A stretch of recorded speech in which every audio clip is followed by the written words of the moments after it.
So do you think your love language has changed over time from when you were younger as opposed to when you gotten older? Yeah. So where would you, when you were younger, what was it all about versus what's now? Quality time was a big thing for me back then. But now it's not as important as it was back then. Like, you always had to be in my presence. A relationship was you doing things together all the time. Oh, wow. Even when you were younger? Even when I was younger. Nope. I was me complete. But that was my thought. I wasn't getting that. I like quality time, but I don't necessarily mean we have to be chitty chatty the whole time. I just like having you there sometimes, but I also like my alone time too. Yeah. So I think when you break these things down, you need to really provide some additional meaning about what those things actually mean to you, because they don't mean this. Even though they give you a baseline of what they are, that don't mean they mean the same to everybody in the same way. Yeah, I know that. At least that's how I think about it. So.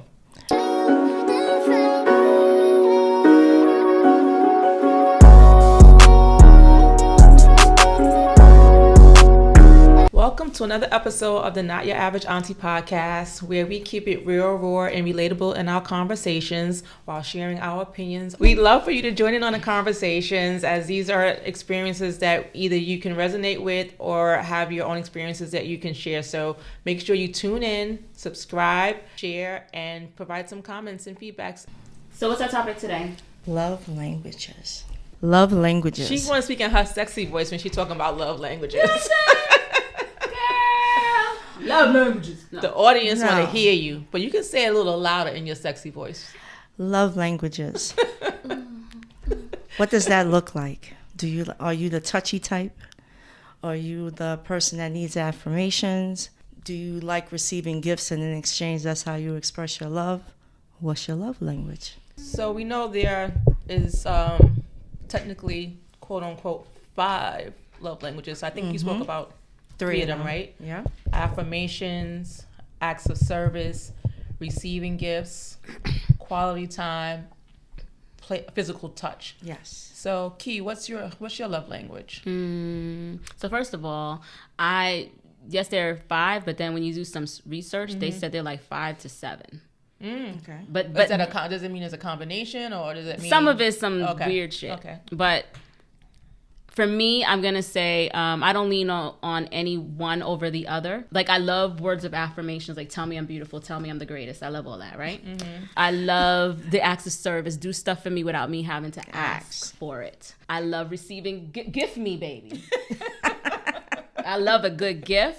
Quality time. I like good quality time, but we don't always have to be with each other all the time. I like my alone time too, but I like some quality time. And then the physical touch. I like to spoon and cuddle. I like that stuff. So for me, I can't say that I have one more than the other. I like them all. I would imagine almost any person likes them all, right? Yeah. Some people don't like to be touched. Well, true. Yeah, no. Very true. People don't like to be touched. I get that, but I think for the most part, a lot of these things you can say you have more than one type of acts of service that you would appreciate. Yeah. And if you had to, Kira clearly doesn't want to rank them because she said she likes them all. I like them all. And you can't rank them. You don't want to rank them. I would say the one that's least for me is the quality time. Because I know I have time when I need to be, we need to be together, but I really enjoy my time apart too. Yes. And so for me, I guess I like them all because I reciprocate. I give them all. So I expect them all in return. That's just me. I don't rank them. I agree. I'm weird like that. So, Joe, you have any one that you would put in a specific ranking order, or? Acts of service that turn me on. So if you do things for me and if I have to ask you, that's a big turn on for me. Yeah. I'm not necessarily needing words of affirmation. I don't need to say it all the time. I'd rather you show me. Your actions tell me how you feel. Right. But it's nice to hear every once in a while. I love a good gift. I don't receive many of them, so when I do get them, it does mean something to me. Yeah. That's why when I buy gifts for people, I want it to have meaning to it. Yes. You're supposed to know who you're buying for. So when they receive it, they know that you were paying attention, that you were listening. Yeah. They were in mind when you purchased that gift. And then physical touch. We know how you feel on that one. But the audience doesn't, so tell them. Especially if they know what they're doing. Okay. And I love my quality time. As I said, I agree with Kira. I don't need it all the time. But when I am in the mood, sit down, watch a good movie, pop some popcorn. Little things like that, cuddle on the couch. Little things like that mean something. But gifts of touch doesn't always have to be sexual. It could just be like a hand, walking, if you outside, they touch your bottom of your back or something, or holding hands, or, And that's what I was going to say, because they give you these 5 categories. They give you what they possibly mean. Like when they say words of affirmation, expressing affection through spoken word, praise or appreciation. And even further, like you said, expounding on touch. Physical touch doesn't have to be sexual. Physical touch could be those types of things. But me, quality time doesn't have to be you taking up my time and we having to interact. Quality time can mean you just actually being in my presence and being in my space. So I like quality time, but I don't necessarily mean we have to be chitty chatty the whole time. I just like having you there sometimes, but I also like my alone time too. Yeah. So I think when you break these things down, you need to really provide some additional meaning about what those things actually mean to you, because they don't mean this. Even though they give you a baseline of what they are, that don't mean they mean the same to everybody. The same way. I know that. At least that's how I think about it. So the only thing I could take away from all this is my number one is a hug. So you like I that? I love hugs. The touch is the thing for you. But just the hugging. We don't need to do anything else. No, but I'm saying that's a thing. That's touching, a physical touch is a thing for me. Yes. Fun fact about how this even came about. So concept of the language of love was introduced by a pastor, Gary Chapman. He came up about this by observing couples in marriages and counseling. So it says that he noticed that couples often misunderstood each other's expressions of love, leading to feelings of neglect and resentment.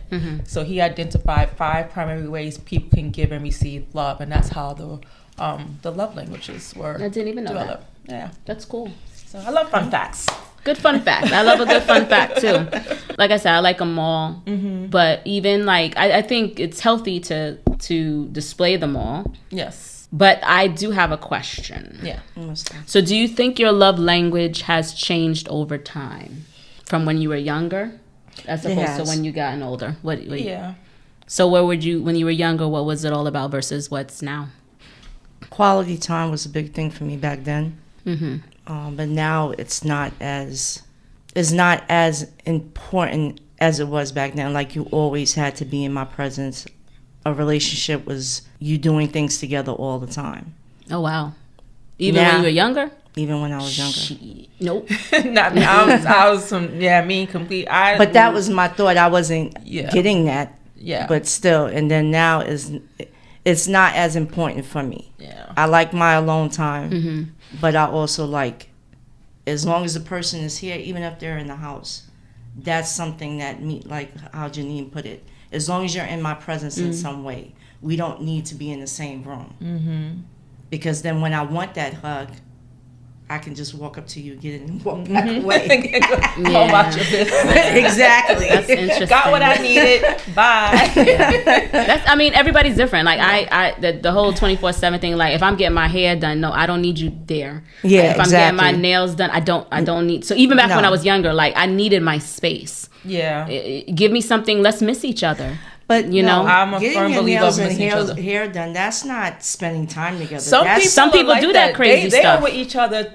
That's too much for me. Damn near 24/7. Like, everything. She's at the barbershop with him. She's at the nail salon with that's her. too much for me. That's too much. Nah. Yeah. They do those things. I mean, I was a big time loner as a kid, so I didn't really. Quality time was quality time with myself, basically.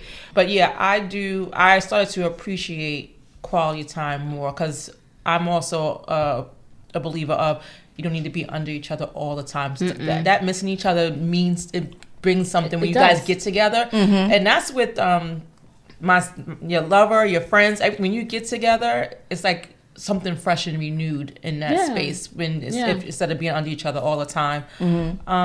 Acts of service have become very important to me, because I appreciate when I don't have to tell you what I want or need. Exactly. You just have know. that forethought in mind because you see how I move and operate. That means you're thinking about me when you do something that I didn't have to do. It's like, she needed that or she wants that or whatever. Exactly. And then get it done and you come. That's almost like a gift at the same time, right? So that's the way I enjoy and appreciate acts of service more now. And I think that's because I was a person who never used to ask for help. I always did everything myself. Exactly. Yep. So now I'm come to where I want help when I really need it and stop trying to always figure things out for myself. So, that's for me. I mean, I'll ask for it, but if you really go about your way to do it for me and I didn't have to say a word to you, boy, you getting it tonight. She always going down the path of you, child. That's the on because your mind that's a big all component, at least for me. I mean, I don't want to be in a marriage or in a relationship where there's no physical touch, because I know people who are just together for companionship and nothing more. There's no physical touch, and that's not me. That's a big part of me, and especially if the chemistry is there, that's just an added plus. I feel you. How important is it for couples to really know their love languages? How do you think that's really important for people to know it? I believe so. Okay. Absolutely. But they have to know it themselves. Like, you have to know what your love language is for yourself before your partner can even have an idea of what that is for you. Yeah.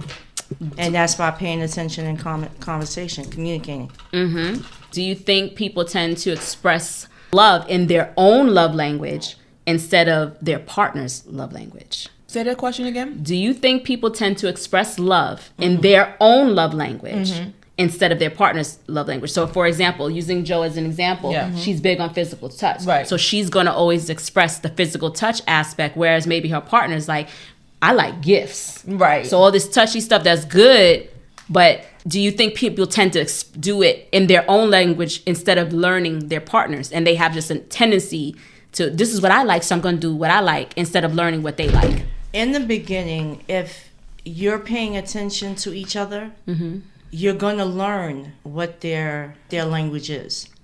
Now, after a amount of time when it's been established we are in a relationship, if you continue to express your love language not by your partners but by yourself, is at some point is going to be an issue.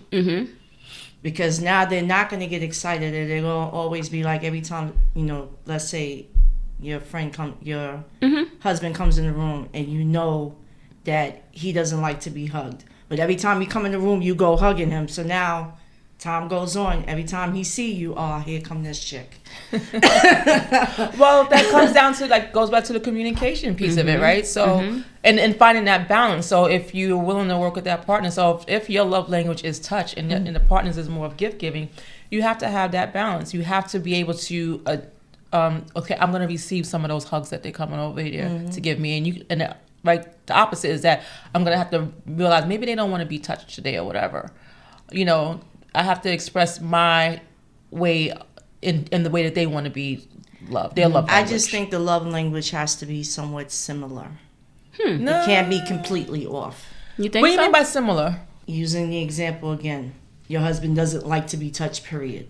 Just can I just say that's some weird. That's some weirdness. Yeah, but we're gonna use that example. I don't know how that's possible. But exactly, there's some weird stuff going on. How you gonna do the do when you don't want to be touched? Exactly. No, across the room. At some point, come on now, come on. At some point, it's going to be an weird, issue, because if you like being touched all the time, or if you at least like the occasional hug, and you keep on in a relationship knowing that your partner does not like to be touched, that can cause friction later on down the road. That's a red flag. But I'm saying you got to find a balance. You can't. But there is no balance, because one person wants, even if it's just occasional, they don't have it as often as they would like. If the other person is not willing to compromise in any way on that, and always catches an attitude or feels some type of way every time you at least try to come stand next to them or hold their hand, it's going to cause friction later on. Well, that's not the balance. So why of the continue compromise? a relationship in that way? No, I agree. Yeah, because that's not balancing and compromising. Exactly. Because relationships are just compromises in a relationship. So if your love language is touch, and that's not your partner's love language, and your partner wants to make this relationship work, they're going to have to allow you to touch them. Yeah. Exactly. So you're speaking to like the mismatched love language in a relationship. It wouldn't It work. just won't work. Unless I don't think so. Unless there's some sort of compromise. It has to be a compromise, but that's in relationships period. Anyways. You're compromised, and because I can't say that you have to have the same love language as me. But it would be nice.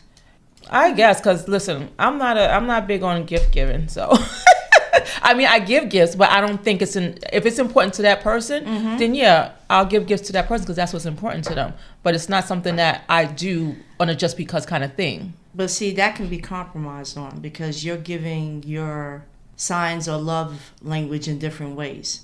And if your partner is accepting of that and doesn't need gifts and he's okay with that, then that's fine. Me, physical touch, there has to be compromise. There can't be one person that completely hates it and one person that loves it, or at least halfway loves it, and wants it once in a while to compromise for this person, and this other person's not willing to compromise on that. Just don't touch me. So then why are we in a relationship? If I can't, not even in closed doors, I can touch you? I can see if you don't want to be touched in public. Then even that's crazy. Even that's crazy. That's crazy to me too. Listen, if you're in a relationship, it shouldn't be an issue. Yeah, exactly. At all. I just don't see how it's possible.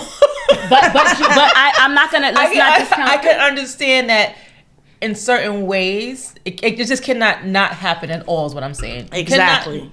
You cannot be touched at all. There's some I know of couples. They're no longer together, but they would. So story time, right? So. When my husband comes home, he's going to kiss me. Doesn't matter who's around. Doesn't matter what's going on. And that's how it's supposed to. He comes through the door. I'm getting a kiss, and he's gonna go, "How you doing?" If I'm with you guys, he'll say, "Hey, whatever," and he's gonna go about his business. There was an instance where I had a friend who she witnessed that, and she was like, "Wow," because she witnessed that on multiple occasions, and she was like, we don't do that. So she actually shared that with me, and I was like, well, that's weird. She was like, but we just don't, like, he comes in the door and he just goes about his business. To me, I find that as a sign of disrespect because I am your wife. You came home.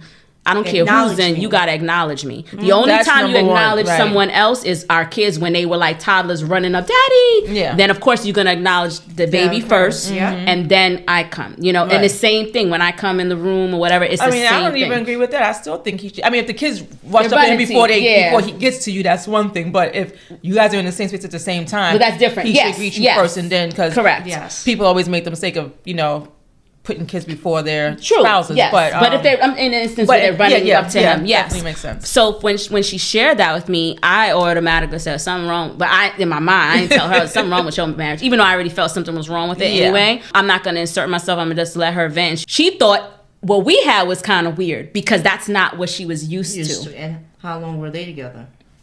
Quite a long time. Oh, wow. But because people get into a routine, right? So the routine was that he came in, went on about his business, and I'm sitting there doing whatever I'm doing. That became a routine. But she accepted it. And it's accepted it. But I wonder, even though it may appear that she thought it was weird, do you think she really was wondering, like, why don't we do that? Oh no, for sure. Knowing who she was, she definitely was. Yeah. And I mean, they're no longer together. Why they don't do it also goes back to the lack of communication and not saying what you need. What are the things that you need from your partner? And so I think that's where it can't become an expectation just because I know what my love language is and I'm demonstrating what my love language is to you. So if my love language is giving gifts, and I expect and I want to get gifts because that's my love language, so I'm going to give gifts because that's my love language, right? Okay. That doesn't mean that person is going to do the same thing because that's not their love language. So if you don't express that, I like to give gifts, I like to get gifts, but I also like to give gifts. I show my love that way, but I also want to be known that I'm loved that way. And that person doesn't know that, then you can't expect them to figure it out. You got to tell them that. So, and if their response is, well, my love language is X, Y, and Z, it may be different, not gift giving. But now they know that you like to get gifts. So they can make an effort to give you gifts. It doesn't have to be on a a regular cadence. It doesn't have to be an expectation, but they know, okay, my partner likes gifts. I'm gonna give them a gift whenever I feel a need of or something crossed my mind, or I think they would appreciate this. I'm gonna give that to them, and then vice versa. Whatever it is that other person likes, it may not be your love language, but you got to try and accommodate them if you want to make that. If you want to make it work, yes. You want to make it work. So, do you think that there are people that don't believe in this concept of love languages? I think you're always gonna find people that's gonna think any relatively new concept is hokey pokey to them. You're always gonna find, and those same people would probably be the people that don't go to therapy or believe that's hokey pokey or you're weak. You know, I know. I get it. Because you got some weirdos out there that don't even believe in the period. So, you know. So, I mean, I just think that those people they just believe, let me hook up with somebody and that's that, and not understanding the communication of the languages, because it is a real thing. I think it's a real thing. I think people who don't believe in it just are being lazy because they don't want to have to commit to anything. Oh, God. So say that again, please. I think they don't want to commit to anything. They don't want to do the work that takes to be in a relationship and exercising those muscles of having your love language and demonstrating what your love language is takes effort. And I think they're lazy and they don't want to commit. So that's why they don't. That's their excuse. I don't believe in the love language. I don't want to buy gifts. I don't want to perform acts of service. Okay. I don't want you to touch me. I don't want to touch you. That's just all a fucking excuse. Excuse me. Don't tell me you're going to do something and don't do it. Oh. Don't talk about it, be about it. Absolutely. I feel you on that. Let me ask the question. Have you ever been in a situation where someone's love language annoyed you? So, case in point, where you said you don't need words of affirmation. Okay. I'm going to use that as an example. Have you ever, someone that constantly needed to be affirmed? And then you have to accommodate that. There's men in general just want to know that, they just want to know that you love them, or they got to hear it. They got to hear I love you. I ain't got to say it all the time, especially if you're generalizing. Not all men need to hear it all the time. Maybe the ones that you knew or were involved. Not all men need to hear it all the time, but because they don't even say it themselves. There are men out there. Okay, thank you. Let's reframe. Good job. That need affirmation all the time, not just hearing the word love, just in general. That can be annoying. What about you? Well, I think in the acts of service piece of it, if the acts of service is not something that has me in mind, but more of you in mind, then that would annoy me. Yes. Okay, I see what you're saying. Because you're doing this to me, in my mind, you're performing this acts of service. The thought was not fully, I was not fully in the thought. No. When you did this. You just did this because, I don't know, maybe pat yourself on the back. I have no idea why, but it had nothing to do with what I would probably want or need in that moment. Got it. I think for me, two things: the words of affirmation. That would, if I have to constantly affirm you, and mind you, I do that naturally. I'm naturally building someone up. I'm naturally trying to empower you to be the best you could be. And the words are not going to always be the same when you do. I think that's where it comes at. They want the same exact word all the time. Like I can say I love you in many different ways. Yes. Correct. Exactly. So, but if you feel if I say it and you're like, oh, you didn't do this, so you didn't, and it seems to be repetitive, I'm gonna be like, you're not the one. It's too much, because I naturally do that. For me to naturally do it, and it's like, but I just told you that, and because and maybe this goes back to the question I asked earlier. Okay. Maybe the way I'm feeling is because I don't need it all the time. I affirm myself. Now it's great if you say it to me. Like I said, tell me I'm beautiful. Tell me I'm the best. Tell me I'm your rock. Everything. I love all that. And the reason why I love it is because I'm saying it to you if I believe it. And I think it's a great way for me to hear how you feel about us, me, right? But if I have to, but I don't need it all the time. Okay. It doesn't have to be every day. So it's just weird if I find that if I was with someone that needed to hear it every day, I don't know, it's like a sign of weakness to me. I know that's so bad.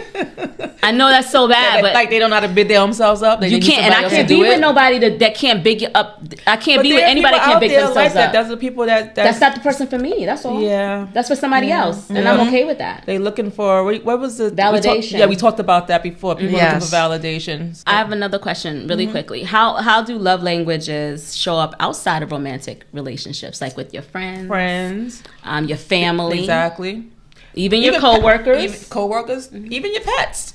Your pets, how do they show up outside? I'm going to use Raven as an example. So now that I have a dog, I have a Cane Corso, and I love my dog. I treat her like she's a child. My kids seem to think now that I'm giving my dog, my Raven, more attention than I give them. Okay, can you reframe something? Because when you say kids, for the audience, they're not kids. They're not kids anymore. They're grown adults. So that'd be a whole different thing if they were kids, even though we use that word. And this is why I'm laughing about it, because they're grown. My daughter has a family of her own. But to her, because I went and purchased a dog, I'm taking away the time and attention that my grandbaby should be getting. And that's not the case. There's a lot of other factors that play into why we don't see each other as often as we should. Fair enough. And I think Raven, even though she's not formally your service dog, I feel like that's your service dog. Yes.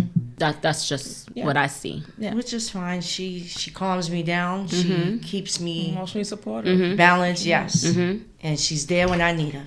So I feel you on that. What about you? For me, if I was to think about acts of service outside of relationships, for my kids, it's always encouragement. It's always being supportive and being there when they need me, providing guidance and advice. Similar, same thing at work, providing words of encouragement to your coworkers, congratulating them when they do things. And family the same way. It's just always, and having a listening ear, just being there, just being available sometimes. Those are, to me, I guess that comes with acts of service, I guess. And words of affirmations. Yes. I feel like for me, I show up almost the same way. It just might be a slightly different version of Key with respect to love languages as it relates to my family and friends, but it's still the same. So I still don't need everybody to be up under me, and I ain't got to be up under them. So that quality time, we could kiki together, and I'm gone. But you gotta go. Oh, I gotta go. And, somebody got to go, right? And I'm okay with, but I doesn't mean I don't have a good time. It's like my time is there, and we had the time, and I'm good now. Same thing with gifts. I could give a gift, receive a gift. Same thing. It's almost the same. And obviously, words of affirmation. I'm going to big up everybody because I feel like we all got something special, a little bit of magic in us that we should be sharing with the world, right? So I'm always going to big up. That's just something within me. So I feel like it's the same. With coworkers, it's a little bit different. It's a slightly less version. Meaning, because I'm not here for a long time with you. You know what I'm saying? We're not really so. And it all depends on, because there are some coworkers that I've had from way back in the day that we've developed into a friendship. Okay. That's different. Yes. As opposed to the coworker that I really can't stand. Right. You're going to get the bear. Well, they didn't get none of this stuff, so. I'm going to give you something else. But yeah, so that's how that goes. Coworkers, I keep it simple. I'm cordial at work. There's only 2 people in my whole career that I've actually made friends with outside of work, and we remained friends through the years. My friends, unfortunately, I show more love to my friends than I do with family, because the love is not the way I would like it to be. And this is not just my own children. I'm talking my extended family in general.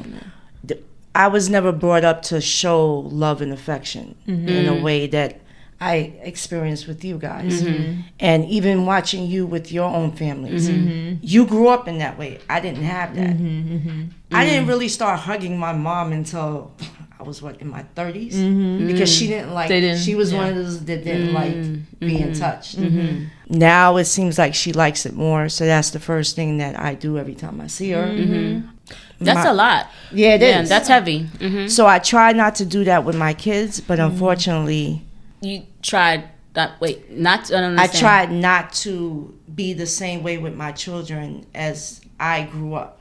not having that affection. So you gave them affection. I gave them affection all the time.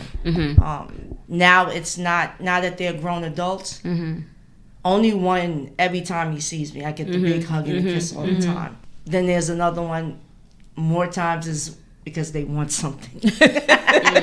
It's not genuine all the time. And then with the third, I just don't really get it. We may say it now to each other, but I don't never get a hug or a kiss or anything like that when we come around each other.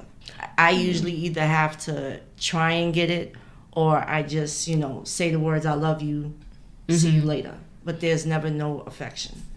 Go ahead. I was just going to say, well, two things I was thinking about actually as you were speaking. So one thing we've learned, and I think it's been said, that old saying of love, family is not always blood related.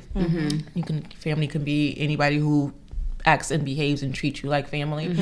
And then the other thing I was thinking about, because I think about, I don't know how old your mom is. She's 80. She's a couple of years younger than my grandmother.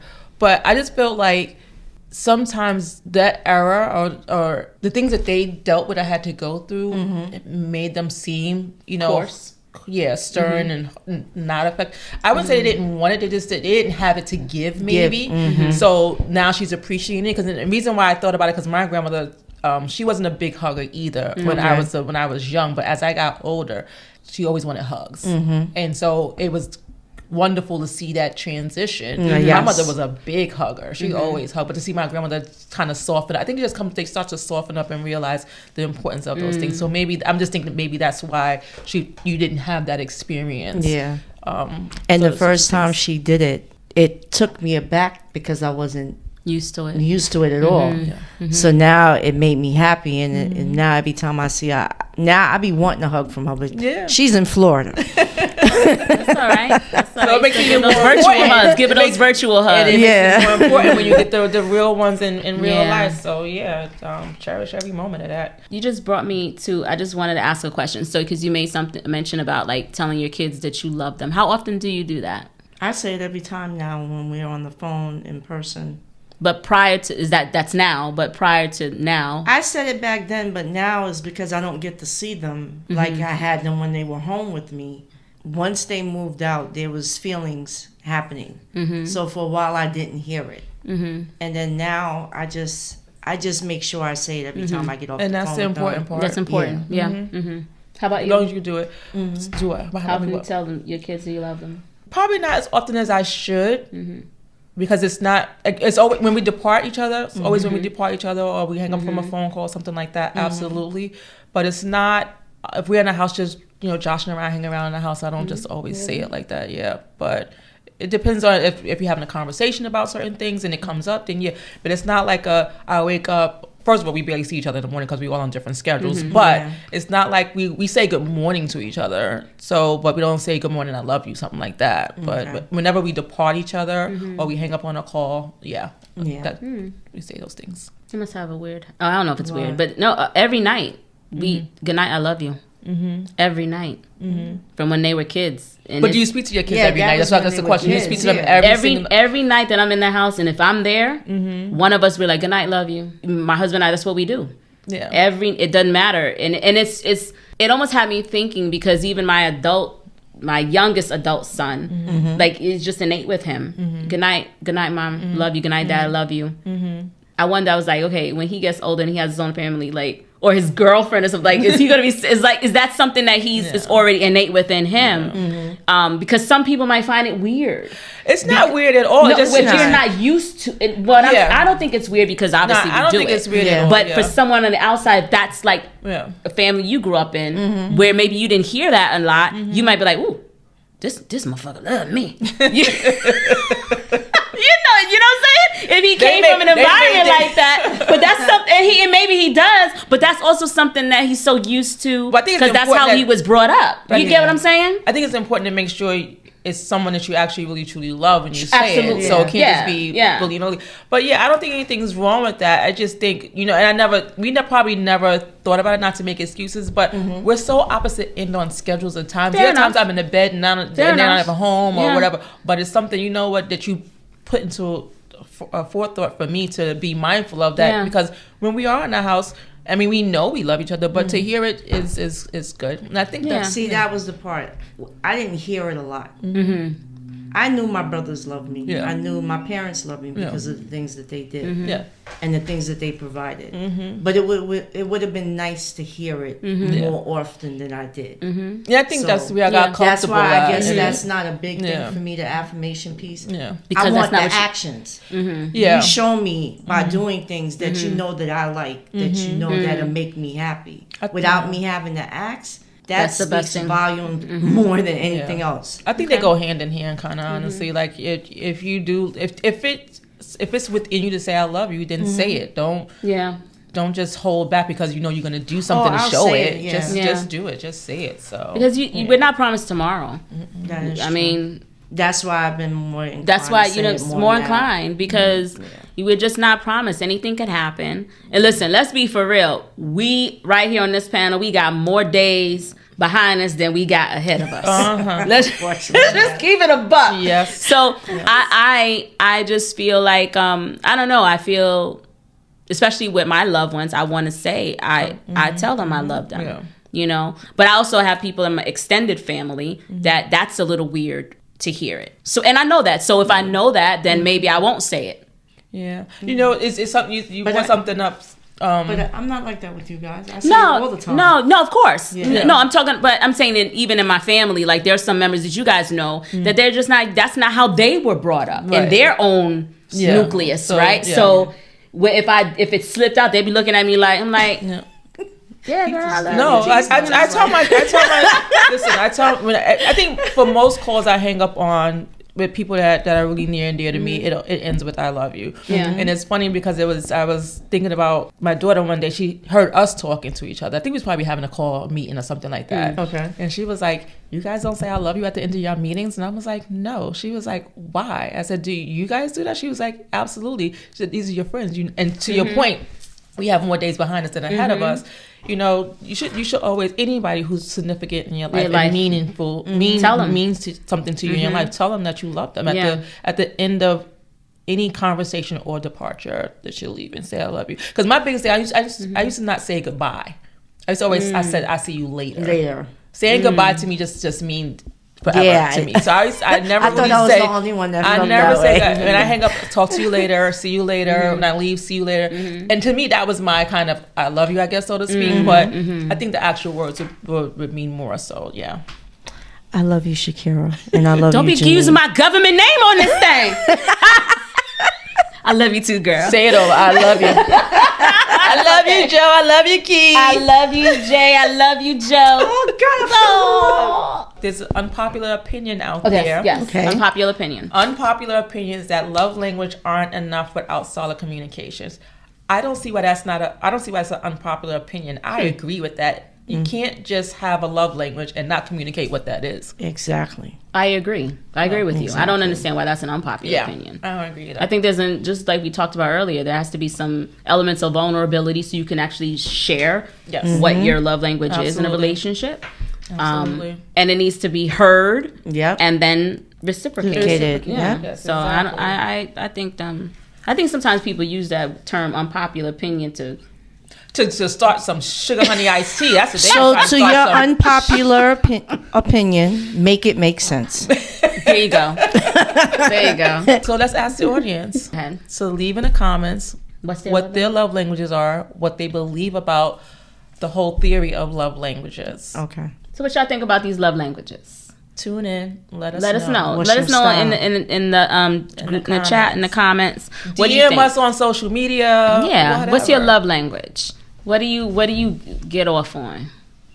She said get off on. I mean, all of it's gives you a little bit of a little boost. All of it gives you a little boost, right? What's like the cortisol levels? So, I don't know what. And look, at our age, we need them cortisol levels. I'll see y'all later. Cheers, people. Not your average aunties, keeping it real raw and relatable in our conversations, baby, and our opinions. Until next time.